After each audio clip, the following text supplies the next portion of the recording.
Hello students, कैसे हो आप। मैं शाहनवाज अहमद आपका स्वागत करता हूं आपके अपने YouTube channel Ali academy of education पर, जहां हम 11th और 12th का कंप्लीट सिलेबस कवर कर रहे हैं। जहां हमने 12th का सिलेबस स्टार्ट किया हुआ है, जहां पर हम बात कर रहे हैं मुद्रा और बैंकिंग के बारे में, जिसमें आज हम डिस्कस करेंगे 10th एपिसोड। 9th एपिसोड में से कि हम डिस्कस कर रहे थे आपका केंद्रीय बैंक के द्वारा मुद्रा पूर्ति का नियंत्रण, जिसमें हम दो चीजों के बारे में बात करी थी, मात्रात्मक उपकरण और गुणात्मक उपकरण। तो हमने लास्ट अपने जो वीडियो में कवर कर लिया है मात्रात्मक उपकरण, और आज की वीडियो में बात करेंगे गुणात्मक उपकरण के बारे में, यानी कि साख नियंत्रण के गुणात्मक उपकरण। तो चलिए स्टार्ट करते हैं बिना किसी देरी के इसको डिस्कस करना। अब ये होता क्या है इसको समझते हैं।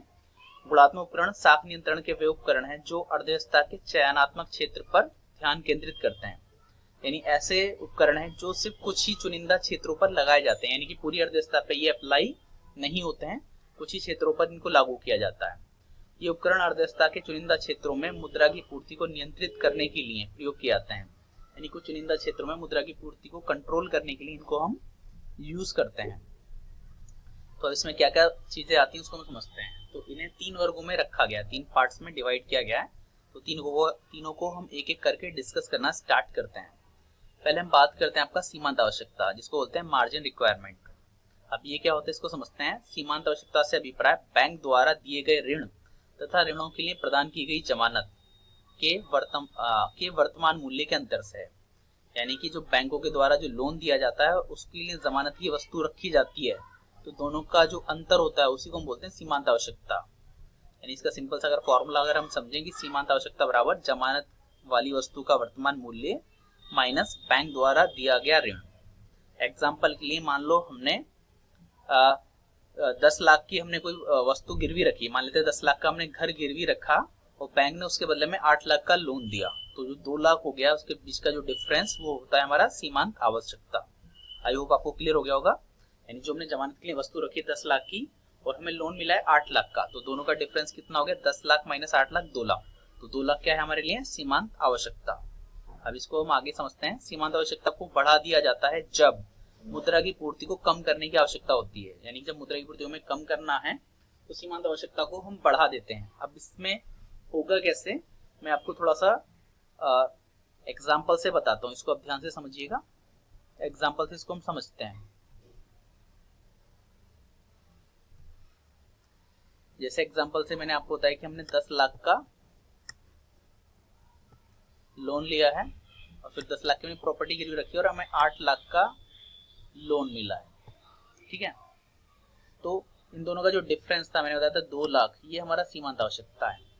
अब अगर हमें करना क्या है, अगर हमें मुद्रा की पूर्ति को कम करना है, ठीक है, यानी हमें मुद्रा की पूर्ति को कम करना है, यानी मुद्रा में कम उधार देनी एक तरह से आसान शब्दों में, तो हम क्या करेंगे, इस 2 लाख को बढ़ा देंगे। अब ये 2 लाख बढ़ेगा कैसे, बहुत सिंपल है, यानी कि हम लोन कम देंगे, यानी हम 10 लाख की प्रॉपर्टी को हमने गिरवी रखने के बदले में हम जो लोन देंगे, मान लेते हैं हम 5 लाख का लोन दे रहे हैं, ठीक है। तो यानी कि जो 5 लाख हो गया, यानी हमने इसको बढ़ा दिया। तो समझ में आ गया होगा आपको। तो इसको हम बोलते हैं आपका सीमांत आवश्यकता को बढ़ा दिया जाता है जब मुद्रा की पूर्ति को कम करना होता है। और सेम इसका हम बात करेंगे, मुद्रा की आवश्यकता को कम किया जाता है जब मुद्रा की पूर्ति को बढ़ाने की जरूरत होती है, यानी सीमांत आवश्यकता को हम कम कर देते हैं। इसका मतलब क्या, सिंपल सा हम लोन ज्यादा देंगे, हम 10 की जगह हम यहाँ पे लोन 9 लाख का दे देंगे आपका, तो यानी ये 2 लाख से 1 लाख में ही बदल जाएगा। आई होप आपको समझ में आया होगा, ठीक है। नेक्स्ट हम कॉन्सेप्ट डिस्कस करते हैं इसके बाद, साख की राशनिंग। साख की राशनिंग से अभिप्राय विभिन्न व्यवसायिक क्रियाओं के लिए साख की मात्रा का कोटा निर्धारित करना है, यानी किस बिजनेस एक्टिविटी के लिए कितना लोन दिया जाएगा, इसको डिसाइड करने को हम क्या बोलते हैं आपका साख की राशनिंग। आप समझते हैं साख की राशनिंग तब की जाती है जब अर्थव्यवस्था में सट्टे की क्रियाओं के लिए दिए जाने वाले ऋण पर रोक लगानी होती है, यानी कि सट्टा को कंट्रोल करने के लिए, उस पर रोक लगाने के लिए हम ऐसा करते हैं। आगे हम बात करते हैं, आरबीआई विभिन्न व्यवसायिक क्रियाओं के लिए साख की मात्रा का कोटा निर्धारित करता है कि किस बिजनेस एक्टिविटी के लिए कितना लोन देना है, ये आरबीआई डिसाइड करता है। साख की राशनिंग का प्रवेश, यानी साख की राशनिंग लगाते कब है, वाणिज्यिक बैंकों द्वारा साख की पूर्ति में कमी करता है, यानी साख की राशनिंग लगा के वाणिज्यिक बैंकों के द्वारा जो साख की पूर्ति की जा रही है उसको कम किया जाता है, जिससे मुद्रा की पूर्ति का नियंत्रण होना है, जिससे मुद्रा की पूर्ति नियंत्रित हो जाती है। साख की राशनिंग को हटाने से क्या होता है, साख की जो पूर्ति में वृद्धि करता है, ये जो अविस्फीति को नियंत्रित करती है, यानी जो मुद्रा यानी डिमांड कम वाली स्थिति थी उसको कंट्रोल करती है, मुद्रा विस्फीति की स्थिति को कंट्रोल करती है। चलिए नेक्स्ट कॉन्सेप्ट डिस्कस करते हैं, आपका नैतिक प्रभाव। अब ये क्या होता है नैतिक प्रभाव? ये आरबीआई द्वारा अपने दिशा निर्देशों के अनुसार काम करने के लिए वाणिज्यिक बैंकों को सलाह देने की भांति है। यानी आरबीआई उनको गाइड करता है, सेंट्रल बैंक उनको गाइड करता है कि उनको किस तरह से काम करना है। वो नैतिक प्रभाव डाल के, यानी कि मोरल एक तरह से उनको ड्यूटी देके, मोरल सजेशन देकर उनको काम कराने के लिए अपने हिसाब से काम कराता है।